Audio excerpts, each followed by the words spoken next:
Hello again. This video continues on from my previous video titled Basic Soccer Tactics for New Coaches Part 1. This is Part 2, so if you haven't already, you may want to watch that first part. I've put a link in the description below. So, your players now understand why they shouldn't all chase the ball around. But how do they know where they should go? When you say spread out, how does little Johnny know what that means?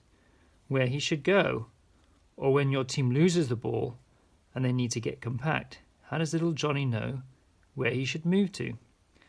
So to answer that question, let's take a step back and talk about formations. Here's a formation that I play in. You need to have a formation that your team is going to play in, and I recommend at the younger age group keeping this the same all season.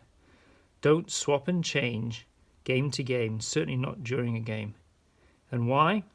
Because you're trying to teach your players their personal responsibility, and this is easier to teach if the team formation stays the same. I'll talk more about personal responsibility in Part 3. So very briefly on soccer formations. There are plenty of YouTube clips on this, so if you want to find out more, I'd recommend searching for those.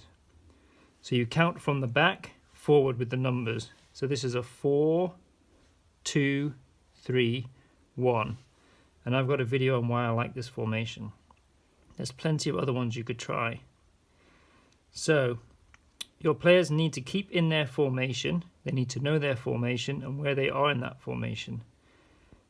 And your team will need to keep that shape. So in possession of the ball, if it's changed, let's say they've got possession and they're in there nice spread out, but they lose possession, the other team gets it, then we're shouting compact, and the team needs to keep their shape as they get compact, coming in and closing down those spaces, staying in some sort of shape. So little Johnny here, number 8, isn't all the way on the other side. He knows where he needs to be in the team formation. Let's say we suddenly gain possession. Then we need to spread out, keep our shape. So we want to spread out, keeping our shape. Okay, where we now have gaps, space, time with the ball.